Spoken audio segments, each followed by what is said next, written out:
Supreme court के अंदर ममता बनर्जी ने सीजीआई के सामने चुनाव आयोग को सुनाया। ममता बनर्जी की दलील सुनकर चुनाव आयोग और बीजेपी हैरान। कैसे ममता बनर्जी की दलीलें सुनकर चुनाव आयोग को सीजीआई ने थमाया नोटिस।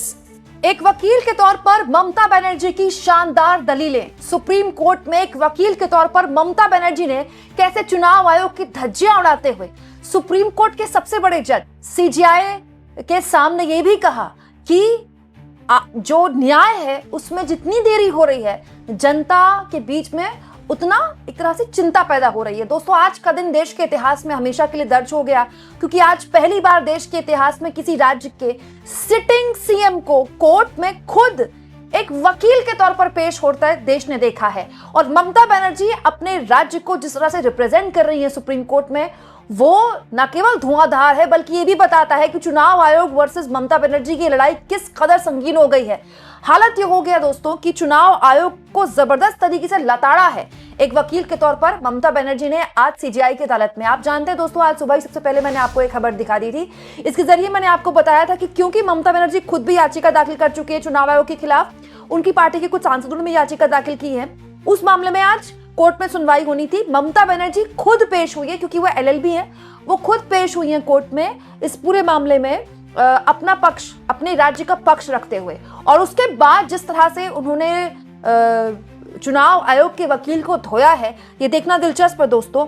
हमें न्याय नहीं मिल रहा, जोरदार बहस की ममता बनर्जी ने चुनाव आयोग के वकील को लताड़ते हुए। दोस्तों, मैं आपको बता दूं, वैसे ममता बनर्जी की तरफ से सीनियर एडवोकेट श्याम दीवान भी रिप्रेजेंट कर रहे हैं, चीफ मिनिस्टर खुद भी मौजूद हैं और कपिल सिब्बल भी मौजूद हैं कोर्ट रूम में। कपिल सिब्बल ने भी दलीलें दी हैं। इस बीच लगातार दलीलें आगे बढ़ रही थी। जो ममता बनर्जी की वकील दीवान उनके बगल में खड़े हुए हैं, वो बोल ही रहे थे। आप देखिए, ममता बनर्जी भी खड़ी हुई हैं।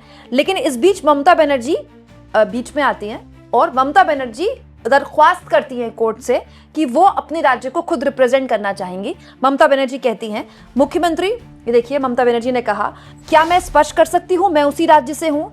मैं आपकी कृपा से यहाँ न्यायालय के समक्ष मेरा प्रणाम, बहुत बहुत धन्यवाद। विपक्षी वकीलों को भी मेरा विनम्र प्रणाम। समस्या ये है कि जब सब कुछ समाप्त हो जाता है तब हमें न्याय नहीं मिलता। जब न्याय दरवाजे पर दस्तक देता है तब हमें लगता है कि हमें कहीं न्याय नहीं मिलेगा।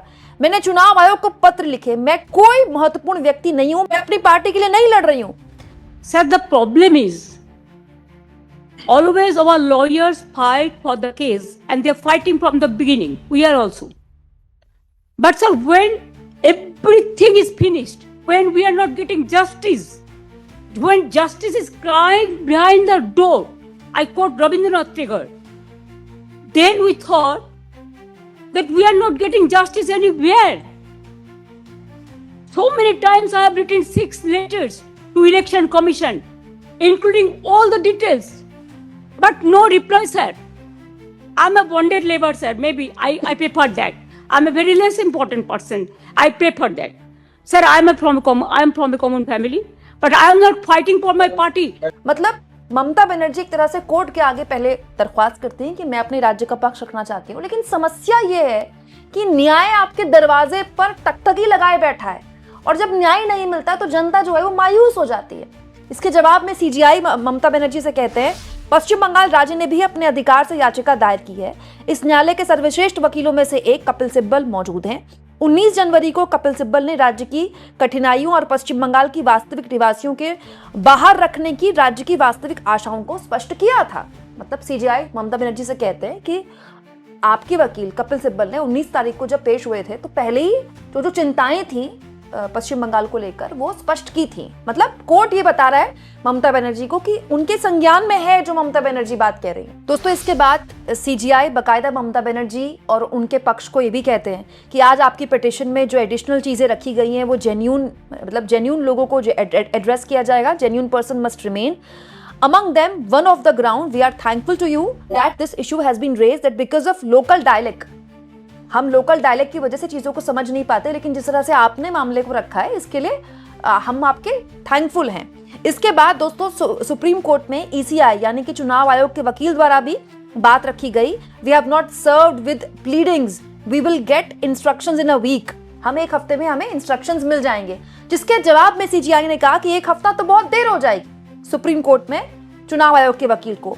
पूरा एंटायर प्रोसीजर का एक टाइमलाइन होता है। हम ऑलरेडी 10 दिन ज्यादा एक्सटेंड कर चुके हैं। Out of that only 4 days are left, 4 दिन और बचे हुए हैं। After that only 11 days left. We can't grant luxury of 1 week, मतलब 1 हफ्ते का और वक्त मांग रहे थे ईसीआई का वकील। तो सीजीआई ने बोल दिया 1 हफ्ते हम आपको और नहीं दे सकते, क्योंकि इस चीज का एक टाइमलाइन है, हम टाइमलाइन से काफी आगे आ चुके हैं। इसके बाद दोस्तों ममता बनर्जी बोलती है, respected CGI sir, I can give examples. मैं एग्जांपल भी दे सकती हूँ। ममता बनर्जी वकील के साथ साथ एक रिप्रेजेंटेटिव के तौर पर भी बात कर रही थी कोर्ट में कि मैं आपको एग्जांपल भी दे सकती हूँ। फिर उसके बाद आगे पूरा मामला बढ़ता है। उसके इसके बाद ममता बनर्जी सुप्रीम कोर्ट में सीजीआई के समक्ष कहती हैं, महोदय सर, ये प्रक्रिया केवल नाम हटाने के लिए है। नाम से विसंगति केवल उपाधि में ही नहीं है, ये अनियोजित है, मतलब ये प्लान तरीके से नहीं इंप्लीमेंट की गई। एसआईआर को लेकर बात करी थी ममता बनर्जी। मान लीजिए शादी के बाद बेटी ससुराल चली जाती है, तो वो पति की उपाधि का, पति के नाम का उपयोग क्यों करती है? ये भी एक विसंगति है। मुख्य न्यायाधीश कहते हैं ऐसा नहीं हो सकता, जिसके जवाब में ममता बनर्जी कहती है, उन्होंने यही किया है। कुछ बेटियां ससुराल चली गईं, उनके नाम भी हटा दिए। कभी कभी गरीब लोग पलायन कर जाते हैं तार्किक विसंगति के कारण। बंगाल के लोग बहुत खुश हैं कि इस अदालत ने आदेश दिया कि आधार कार्ड मान्य दस्तावेजों में से एक होगा। अन्य राज्यों में निवास प्रमाण पत्र मान्य है, जाति प्रमाण पत्र मान्य है। उन्होंने चुनाव की पूर्व संध्या पर केवल बंगाल को निशाना बनाया। 4 राज्यों में चुनाव होने वाले 24 साल बाद 3 महीने में यह सब करने की क्या जल्दी थी? जब फसल कटाई का मौसम चल रहा था, जब लोग यात्रा कर रहे थे, 100 से अधिक लोग मारे गए, बीएलओस की मौत हुई है, कई अस्पताल में भर्ती हैं। असम में ये सब क्यों नहीं किया गया? दोस्तों, पश्चिम बंगाल की मुख्यमंत्री वकील के तौर पर ये कह रही हैं कि एक तो अनप्लान्ड तरीके से उन्होंने एसआईआर शुरू किया, दूसरा ऐसे लोगों के नाम काट दिए जो तार्किक है। कोई महिला शादी करके अपने पिता के घर से अपने ससुराल चली गई, उनका नाम काट दिया। क्यों? क्योंकि वो ससुराल चली गई। इसका मतलब आप उनका नाम काट थोड़ी सकते हो, उनका नाम वहां ऐड ऑन करना चाहिए। दूसरा, ममता बनर्जी ये भी कह रही है कि जो पश्चिम बंगाल में उन्होंने चुनाव से पहले किया है, 4 महीने पहले किया है, असम में क्यों नहीं किया? असम में, जहां सच्चाई है दोस्तों कि असम में एक्चुअली में घुसपैठियों की समस्या है और बहुत लंबे टाइम से समस्या है। दोस्तों, इसके बाद आधार कार्ड को लेकर, क्योंकि ममता बनर्जी ने शुक्रिया अदा किया सीजीआई का कि आपकी वजह से आधार कार्ड को मान्य कर दिया सुप्रीम कोर्ट के आदेश के बाद चुनाव आयोग ने, इसको लेकर भी सीजीआई ने आगे बोला कोर्ट के अंदर। आधार कार्ड की अपनी सीमाएं हैं, इसका क्या महत्व होगा यह भी तय होना बाकी है। आपने जीवन रेखा यानी कि एलडी का मुद्दा उठाया और अधिकारियों की जो टीम भेजी जा सकती है, चुनाव आयोग उन्हें सत्यापन के लिए जा सकता है, हम उन्हें 1 दिन का समय देंगे। इस पर मुख्यमंत्री ने बोला, सीएम ने बोला, मतलब ममता बनर्जी ने बोला, ईआरओ के पास कोई अधिकार नहीं है, उन्होंने ईआरओ से सभी अधिकार छीन लिए हैं। 8300 माइक्रो ऑब्जर्वर्स भाजपा शासित राज्यों से माइक्रो ऑब्जर्वर्स कार्यालय में बैठे हुए हैं, सभी लोगों के नाम हटा सकते हैं ये लोग। इन्होंने फॉर्म 6 दाखिल करने की अनुमति नहीं दी है, लाखों नाम हटाए गए हैं, कई जीवित लोगों को मृत घोषित कर दिया गया है। ये एसआईआर महिला विरोधी है। ममता बनर्जी सीजीआई के सामने बीजेपी की शिकायत करते हुए कह रही हैं कि जो माइक्रो ऑब्जर्वर्स हैं, इनके नाम पर ये भाजपाइयों को अलग अलग राज्यों से इन्होंने बिठा दिया, जिसका मन कर रहा है उसके नाम हटा रहे हैं और बड़े लेवल पर महिलाओं के नाम काटे जा रहे हैं। यहाँ मैं आपको बता दूं दोस्तों, ममता बनर्जी का जो कोर वोट बैंक है वो महिला वोट बैंक रहा है। 1, क्योंकि वो खुद एक महिला है। 2, महिलाओं को आगे बढ़ाने के लिए बहुत सी योजनाएं ऑलरेडी पश्चिम बंगाल में चल रही हैं। तो जैसे नीतीश कुमार का कोर वोट बैंक रहा है ना, महिला वोट बैंक, वैसी ममता बनर्जी का रहा है। तो ममता बनर्जी यहाँ एसआईआर को महिला विरोधी बताती है सीजीआई के सामने। दोस्तों, इसके बाद सीजीआई कहते हैं हम निर्देश देंगे कि प्रत्येक दस्तावेज पर अधिकृत बीएलओ द्वारा हस्ताक्षर किए जाए, ऐसे कोई दस्तावेज ना हो। और उसके बाद दोस्तों, सॉलिसिटर जनरल तुषार मेहता भी यहाँ पर पेश है सरकार की तरफ से। Government is a party in one matter, सरकार एक मामले में पक्षकार है। ये भी इंपॉर्टेंट है कि सॉलिसिटर जनरल भी यहाँ पर इस मामले में पेश हो रहे हैं। दोस्तों, इसके बाद ममता बनर्जी ने सुप्रीम कोर्ट की बेंच के सामने टैगोर का उदाहरण दिया और सीजीआई से कहा, सैद्धांतिक रूप से अगर ऐसा हो रहा है, रॉय, दत्ता, गांगुली आदि नाम अलग अलग तरह से लिखे जा रहे हैं, तो हम ये भी नहीं जानते कि आजकल टैगोर कैसे लिखे जा रहे हैं। कुछ लोग ई लगाते हैं, कुछ नहीं लगाते हैं। ममता बनर्जी ने कहा कि अगर आप अनुमति दे तो मैं प्रमुख बंगाली अखबारों में छपी कुछ तस्वीरें आपको दिखा सकती हूँ। मिसमैच को मिसमैप किया जा रहा है। दोस्तों, इसके बाद सीजीआई ने इस पूरे मामले में आगे बढ़ते हुए कहा, पश्चिम बंगाल सरकार उन एसडीएम और क्लास 2 अधिकारियों की सूची दे जिन्हें प्रतिनियुक्त किया जा सकता है, अगर अधिकारी उपलब्ध है तो तो शायद माइक्रो ऑब्जर्वर की जरूरत ना पड़े। वो माइक्रो ऑब्जर्वर जिनकी शिकायत पश्चिम बंगाल की मुख्यमंत्री सुप्रीम कोर्ट में कर रही थी, तो सुप्रीम कोर्ट ने कहा कि आप बताइए कोई अधिकारी आप अगर आप प्रोवाइड करा सकते हैं तो यही नहीं, ममता बनर्जी ने सुप्रीम कोर्ट के सामने चुनाव आयोग को व्हाट्सएप आयोग कह दिया। ममता बनर्जी ने कहा चुनाव आयोग माफ कीजिएगा, व्हाट्सएप आयोग ये सब कर रहा है, लोगों के नाम हटाए जा रहे हैं, बंगाल को निशाना बनाया जा रहा है। दोस्तों इसके बाद सुनवाई में ममता की याचिका पर सुप्रीम कोर्ट ने चुनाव आयोग को नोटिस जारी कर दिया है, जिस पर चुनाव आयोग को सोमवार को जवाब दाखिल करना पड़ेगा। पश्चिम बंगाल सरकार डेप्यूट करने के लिए उपलब्ध 2 क्लास अधिकारियों की लिस्ट देगी। अब पश्चिम बंगाल सरकार 2 अधिकारियों की लिस्ट देगी इस पूरे मामले में, अपने अधिकारी होंगे पश्चिम बंगाल की सरकार के, और चुनाव आयोग को नोटिस थमा दिया है सीजीआई की अदालत ने।